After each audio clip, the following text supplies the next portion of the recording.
Hello everyone. आज हम अपना नया टॉपिक डिस्कस करने जा रहे हैं जिसका नाम है कॉन्सिक्वेंसेस ऑफ शॉक थेरेपी।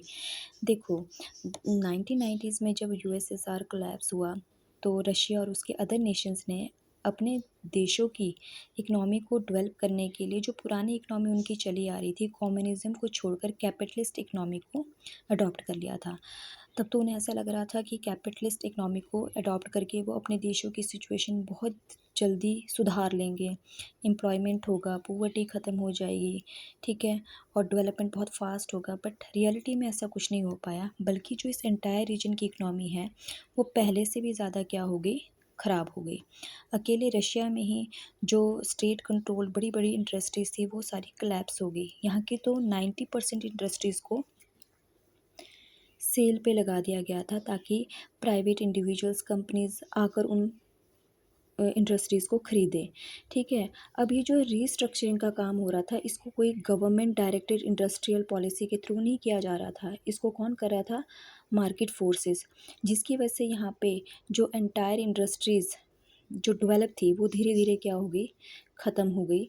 इसीलिए इसको हिस्ट्री में क्या कहा जाता है, लार्जेस्ट गैरेज सेल, क्योंकि यहाँ की जितनी भी बड़ी बड़ी इंडस्ट्रीज़ थी उनको बहुत कम प्राइजेज़ में बेच दिया गया, ठीक है।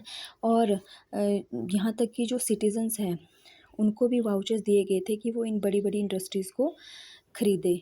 बट सिटीजन्स भी पॉवर्टी में थे, ठीक है, अनएम्प्लॉयमेंट की प्रॉब्लम फेस कर रहे थे, तो उन्होंने इन वाउचर्स को, ठीक है, ब्लैक मार्केट में बेच दिया ताकि उनको बेचकर उसे पैसे मिल सके। तो पहला तो आपके पास समझ आ गया क्या कॉन्सिक्वेंस रहा कि जो बड़ी बड़ी इंडस्ट्रीज़ थी उसको सेल में बेच दिया गया।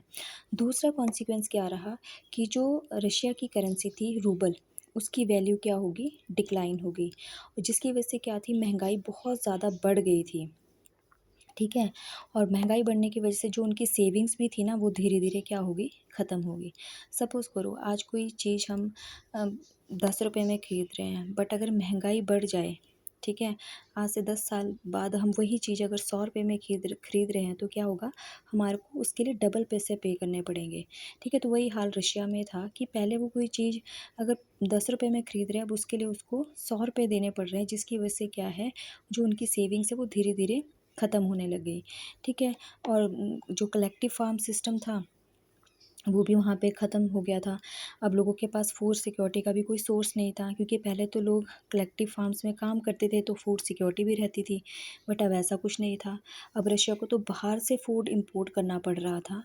तो जो रशिया की जीडीपी थी 1999 में, वो तो 1989 के मुकाबले कंपैरिजन उससे भी नीचे चली गई थी, ठीक है। तो कहने का मतलब है कि जो रशिया है या उसके अदर नेशंस हैं अपनी इकनॉमी को चेंज करके बहुत ज़्यादा प्रॉब्लम फेस कर रहे थे। तो सेकंड आपको समझ आ गया, the value of the rouble, the Russian currency has declined. Third one is no welfare, no social welfare programmes were there. अब देखो, पहले तो गवर्नमेंट थी तो वो लोगों के वेलफेयर के काम करती रहती थी, जैसे उनको एजुकेशन प्रोवाइड करवाना या मेडिकल फैसिलिटी प्रोवाइड करवाना, ठीक है। तो लोगों को बेसिक नेसेसिटी उनकी पूरी होती रहती थी। बट अब क्या है कि गवर्नमेंट तो रही नहीं, सारा कुछ प्राइवेट हो गया, तो लोगों की सिचुएशन पहले से ख़राब हो गई और वहाँ का जो लार्ज सेक्शन है पॉवर्टी के अंडर आ गया था, ठीक है। अब यहाँ के लोग जो बड़े बड़े इंटेलेक्चुअल एक लोग थे, ठीक है, मैन पावर थी, वो सारी रशिया को छोड़कर, ठीक है, दूसरी कंट्री में जाने लग गई। यहाँ पे पैसों की कमी थी, लोगों के पास अनएम्प्लॉयमेंट ज़्यादा था, पॉवर्टी बढ़ गई थी, तो यहाँ पे माफिया रूल भी इमर्ज हो गया था, ठीक है। माफिया रूल मतलब चोरी डकैती, ठीक है, ये चीज़ें बढ़ गई थी, रॉबरी वहाँ पे बढ़ गई थी। और प्राइवेटाइजेशन ने तो यहाँ पे न्यू डिस्पैरिटीज़ को भी जन्म दे दिया था, ठीक है। रशिया में ही आप देखोगे कि रिच और पुअर का जो डिफरेंस है वो पहले से ज़्यादा बढ़ गया था। चौथा आप क्या देखोगे कि देखो, यहाँ पे बोला गया था कि जो हम इकनॉमी को चेंज करेंगे, तो हम जैसे इकनॉमी को चेंज किया, कैपिटलिस्ट इकनॉमी लेके आएंगे, तो हम क्या यहाँ पे डेमोक्रेसी को भी बहुत अच्छे से एस्टेब्लिश करेंगे, ठीक है। बट जब यहाँ पे इकनॉमी ही अच्छे से डेवलप नहीं हो पाई, तो इन्होंने डेमोक्रेसी के ऊपर भी कोई ज़्यादा ध्यान नहीं दिया। ठीक है, यहाँ पे रशिया में तो कॉन्स्टिट्यूशन को इतनी जल्दी में बनाया गया था कि बनाते हुए उन्होंने देखा ही नहीं कि प्रेसिडेंट को उन्होंने बहुत ज़्यादा पावर दे दी है।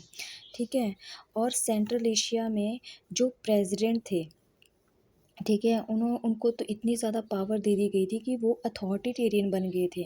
जैसे इन कंट्रीज़ का नाम है, सेंट्रल एशिया की कौन कौन सी कंट्रीज़ है? Turkmenistan, Uzbekistan. यहाँ के प्रेसिडेंट ने तो पहले अपने आप को 10 साल के लिए अपॉइंट किया, फिर अपने टर्म को बढ़ाकर और 10 साल आगे कर दिया। ठीक है, उन्होंने कॉन्स्टिट्यूशन को बहुत बार चेंज किया ताकि अपने आप को ये पावर में बना के रख सके। और यहाँ पे सबसे बड़ी बात, आपको यहाँ पे कोई जुडिशरी का सिस्टम नहीं देखने को मिलेगा, कोई यहाँ पे जुडिशियल कल्चर देखने को नहीं मिलेगा। ठीक है, यहाँ पे कोई कोर्ट इस तरह की कोई फैसिलिटी नहीं थी। ठीक है, और यहाँ पे ऑपोजिशन पार्टी का भी एग्जिस्टेंस बिल्कुल भी अलाउड नहीं था। But any how, after the 10 years of independence, Russia ने अपनी इकनॉमी को दोबारा से रिवाइव करना स्टार्ट कर दिया था इन 2000। ठीक है, अब यहाँ पे इन्होंने अपनी इकनॉमी को किस तरह से रिवाइव किया, क्योंकि यहाँ पे नेचुरल रिसोर्सेज बहुत ज़्यादा थे, जैसे ऑयल, नेचुरल गैस, मिनरल्स। ठीक है, अब इन चीज़ों का इन्होंने एक्सपोर्ट स्टार्ट किया ताकि अपनी इकनॉमी को डेवलप कर सके। उसी तरह से Azerbaijan, Kazakhstan, Russia, Turkmenistan, Uzbekistan, यहाँ पर क्या थे, ऑयल और गैस बहुत ज़्यादा अवेलेबल थी। ठीक है, इन्होंने इनको बेच कर अपनी इकनॉमी को डेवलप किया। अब जिन कंट्रीज से ऑयल पाइपलाइंस ये जाती थी, तो ये जाती थी, तो उन टेरिटरीज़ को भी ये फ़ायदा हो जाता था कि उनसे वो रेंट ले लिया करते थे, तो उन्होंने भी अपनी इकनॉमी को डेवलप किया। तो कहने का मतलब है कि रशिया और जो सेंट्रल एशियन कंट्रीज़ थी, उन्होंने अपनी इकनॉमी को नेचुरल रिसोर्सेज के सहारे डेवलप किया, वो भी कब? अपने इंडिपेंडेंस के 10 साल बाद, in the year 2000। Thank you, have a nice day. I hope आपको ये टॉपिक समझ आ जाए। Please like my video and share and subscribe my channel. Thank you.